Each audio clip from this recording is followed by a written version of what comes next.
Fancy saris, కంచిపట్టు సారీస్ కి ప్రత్యేకంగా పెట్టింది పేరు మన పూర్ణిమ ప్రింట్స్, కేపీహెచ్పి అండ్ మాదాపూర్. నమస్కారం. కార్తీక పురాణం 14వ రోజు పారాయణలోకి వచ్చాం. ఈరోజు కార్తీక పౌర్ణమి. అంటే మనకి 14వ రోజే పౌర్ణమి వచ్చిందంటే ఒక్కొక్కసారి తిథి ద్వయం కదిలిపోతుంది.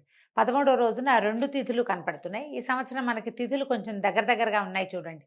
మనం చతుర్దశి, నరక చతుర్దశి, దీపావళి ఒకేసారి జరిపేసుకున్నాం ఒక రోజునే. అలాగే నిన్నటి రోజున 2 తిథులు ఉండటం వల్ల ఈరోజు 14వ రోజే కార్తీక పౌర్ణమి పుణ్య దివసం వచ్చేసిందండి. మనం ఈ 15 రోజుల పాటు ఏమీ చేయలేకపోయినా, అంటే ఉపవాసం ఉండలేదు, పొద్దున్నే స్నానం చేయలేకపోయాం, వేళకి దీపం పెట్టలేకపోయాము, ఎవరికైనా దాన ధర్మాధికాలు చేయలేదు, దేవాలయ దర్శనం చేయలేదు, కార్తీక పురాణ శ్రవణం కూడా చేయలేకపోయాము అనుకుందాం. ఈ 15వ రోజునైనా కార్తీక పౌర్ణమి నాడు తెల్లవారుజామునే స్నానం చేయటము, నది వాపిక ఉపతటాకాదులు లేకపోతే ఇంట్లో అయినా వేడి నీళ్ళు కాకుండా బోర్ వాటర్ ప్రిఫర్ చేయండి. కొంచెం వెచ్చగా ఉంటాయి, అంత చలేయకుండా ఉంటుంది. వాటిని స్నానం చేయటం. హరగంగే అని గంగా నదిని తలుచుకుని, గంగే చేమనే చేవ గోదావరి సరస్వతి నర్మదే సింధు కావేరి జలేస్మిన్ సన్నిధిం కురు అని ఇలాంటి ఒక శ్లోకాన్ని, లేదా మహానదుల పేర్లు గంగా, గోదావరి, కావేరి, కృష్ణవేణి, మనకు పేర్లు తెలుసు కదా, తుంగభద్ర, సరయు, అలా ఏవైనా సరే నదుల పేర్లు తలుచుకుని పొద్దున్నే తెల్లవారే స్నానం చేయండి. ఇంట్లో ఒక దీపారాధన చేసుకోండి, భగవత్ సన్నిధిలో చేసి తర్వాత తులసమ్మ దగ్గర కూడా దీపారాధన చేసుకోవచ్చు. కుదిరితే దేవాలయ దర్శనం చేయండి. ఏదైనా దానం చేయండి. ఇందులో మీరు వస్త్రదానం చేయొచ్చు, అన్నదానం చేయొచ్చు, ఫలదానం చేయొచ్చు, ఒట్టిగా తాంబూలం దక్షిణతోటి ఇవ్వచ్చు, ఏదైనా నువ్వుల లడ్డు లాంటివి ఏమైనా ఇవ్వచ్చు. తీయని పదార్థాలు ఏవి ఇచ్చినా తప్పలేదండి. ఏది ఇచ్చినా మంచిది, అన్ని ప్లస్సే మనకి. ఈ దానాధికం ఏదైనా నిర్వహించండి. పగలు ఉపవసించి రాత్రి భోజనం చేయొచ్చు, లేదా పగలే కొద్దిగా భోజనం చేసి రాత్రికి అసలు ఇంకేం తినకుండా, పౌర్ణమి అంటే చంద్రుడు ఆకాశ మధ్యంలో ఉన్నప్పుడు ఇంకా ఆహారం తీసుకోకుండా ఒట్టి ద్రవ పదార్థాలు తీసుకుని ఉపవాసం చేసుకోవచ్చు. తర్వాత ఈ మామూలుగా మనం ఏం చేస్తున్నాం, మొత్తం మన తెలుగునాటంతా కూడా కార్తీక పౌర్ణమి నాడు 365 ఒత్తులు వెలిగించడం. సంవత్సరం అంతా మనం దీపారాధనలు సరిగ్గా చేసినా చెయ్యకపోయినా, ఏదైనా ఇబ్బంది వచ్చినా, నెలసరి వల్ల 4-5 రోజులు మన ఇంట్లో దీపారాధన జరగలేదని అనిపించినా, దేనికైనా సమాధానంగా ఉంటుందని 365 ఒత్తులని ఒకేసారి తులసి సన్నిధిలో కానీ, దేవాలయంలో కానీ, లేదా మన ఇంట్లో దేవతార్చన ఎక్కడ చేసుకుంటామో అక్కడ కానీ ఒక చిన్న ముగ్గేసుకోవటము, తర్వాత దీపారాధనకి ఒక మన మట్టి ప్రమిదలో ఈ 365 ఒత్తుల్ని మధ్యాహ్నమే కొంచెం ఆవు నెయ్యి వేసి తడిపి ఉంచితే సులువుగా వెలుగుతాయండి, చక్కగా ఆహుతవుతాయి, దీపం చక్కగా నిలిచి వెలుగుతుంది. మేము ఈ అవకాశాలను బట్టి చేయండి. నెయ్యి చాలా మంచిది ఆవు నెయ్యితో చేస్తే. కుదరకపోతే కొంచెం ఆవు నెయ్యి వేసుకుని అది మంచి నువ్వుల నూనెలో తోటైనా సరే తడిపి దీపారాధన చేసుకోండి. భార్యాభర్త ఇద్దరికీ చెరుకొకటి అని పెట్టుకునే వాళ్ళు కొంతమంది ఉన్నారండి. వాళ్ళ పద్ధతి ప్రకారం చేసుకోవచ్చు. ఒక 365 ఒత్తులు మన ఇంటికి ఒక దీపం అని అనుకుని చేసుకున్నా తప్పులేదండి, చక్కగా అది కూడా మంచిదే. మేము ఈ అవకాశాలను బట్టి కార్తీక పౌర్ణమి పర్వదినాన్ని సుసంపన్నం చేసుకోండి. పురాణంలోకి వద్దాం. ఇవాళ 14వ రోజు పారాయణలో ఉన్నాము. అనంతరము అంబరీషుడు, అంటే సుదర్శన చక్రతాళ్ వారు వెళ్ళిపోయిన తర్వాత అంబరీషుడు దూర్వాస మహామునికి నమస్కరించి, ఓ మహాముని, నేను బహు పాపాత్ముడను, ఆకలితో ఉండి అన్నానికై ఇంటికి వచ్చిన నిన్ను అలసట పాలు చేసిన మందభాగ్యుడును, అయినా కూడా నా యందు దయతో మరలా నా ఇంటికి అతిథిగా వచ్చావు. దయచేసి నా ఇంట విందారగించి నా ద్వాదశి పారణని పూర్తి చేసి నా సర్వదోషాలను ఉపశమింపచెయ్యి అని పరిపరి విధాలుగా ప్రార్థించాడు. దూర్వాసుడు అంబరీషుడిని తన చేతులతోటి లేవనెత్తి, రాజా, ప్రాణదాతను తండ్రి అంటారు.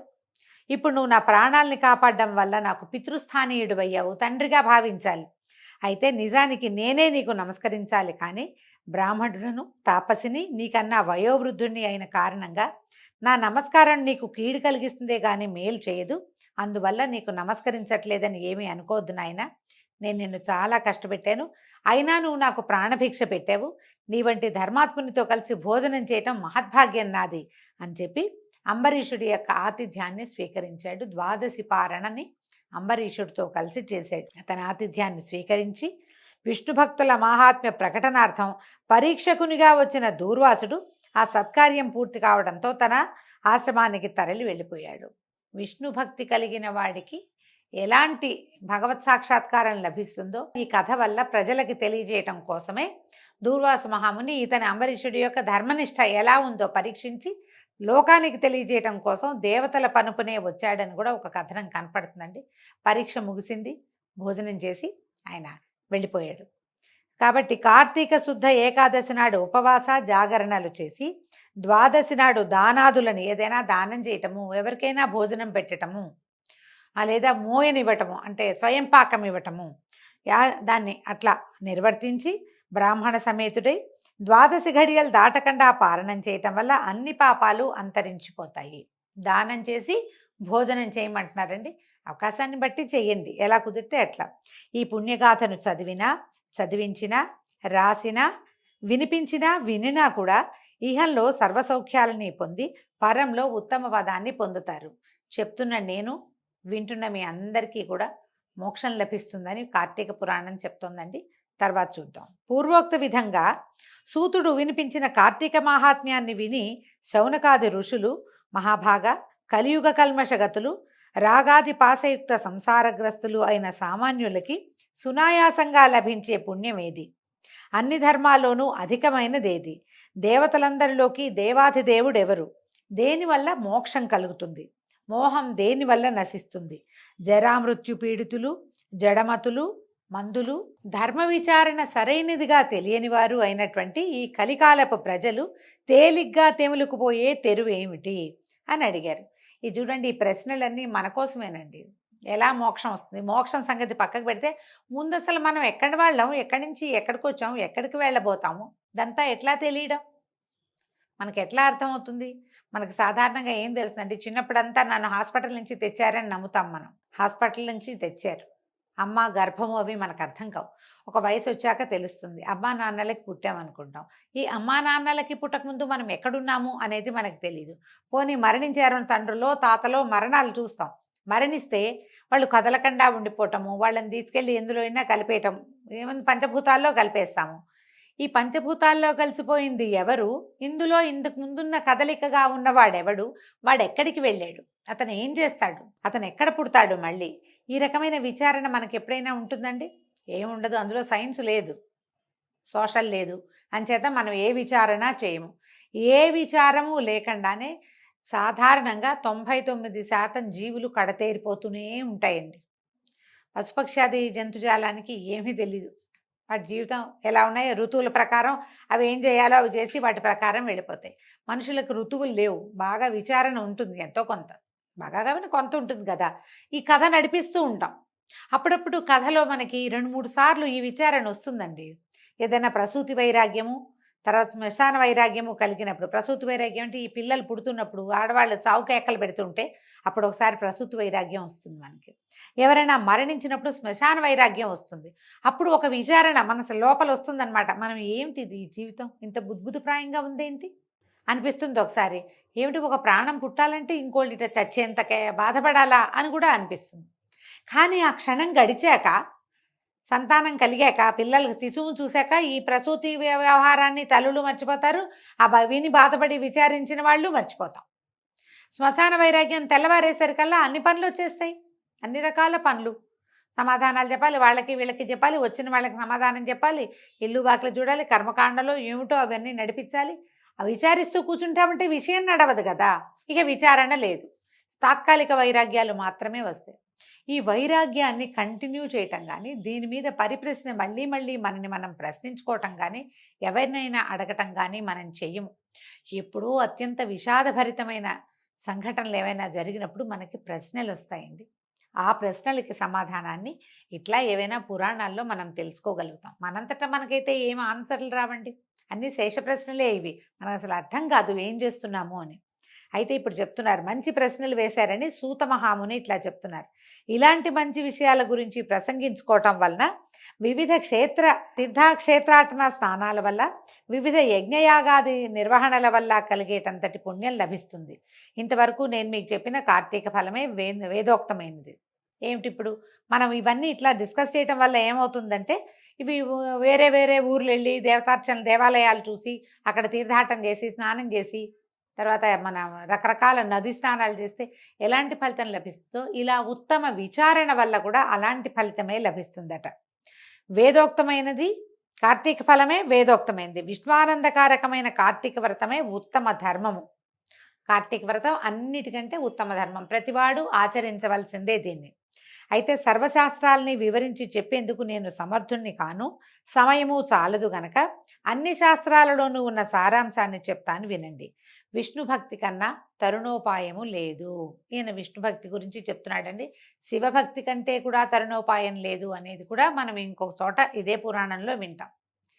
దైవ భక్తిని మించిన తరుణోపాయం లేదు, అది ఏ దైవమైనా సరే.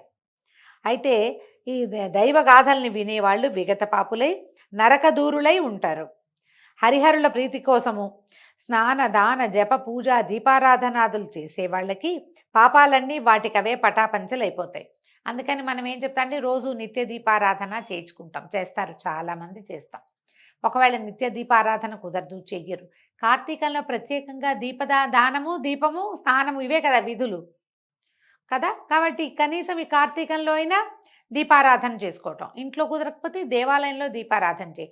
దేవాలయానికి వెళ్ళలేకపోతే ఇంట్లో వాకిట్లోనో, తులసి దగ్గర, వీధి వాకిలి గుమ్మంలోనో, ఎలాగో దేవతార్చన దగ్గర చేస్తాం.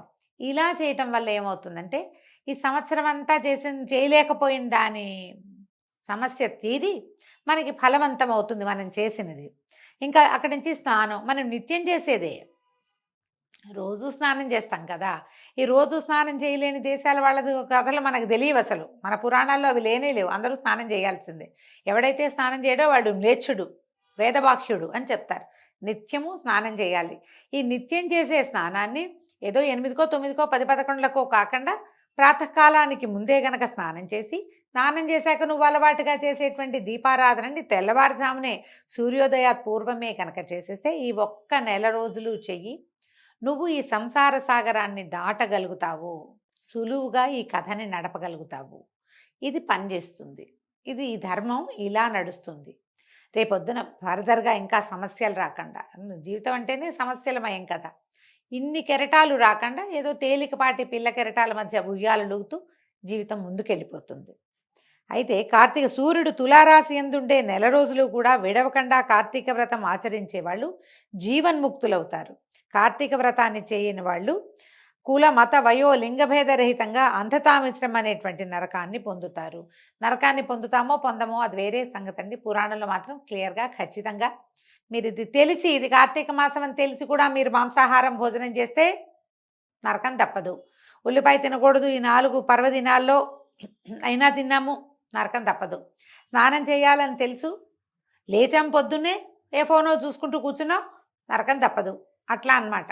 చేయవలసిన విధిని తెలిసి కూడా మానేస్తే తప్పకుండా నరకం వస్తుంది.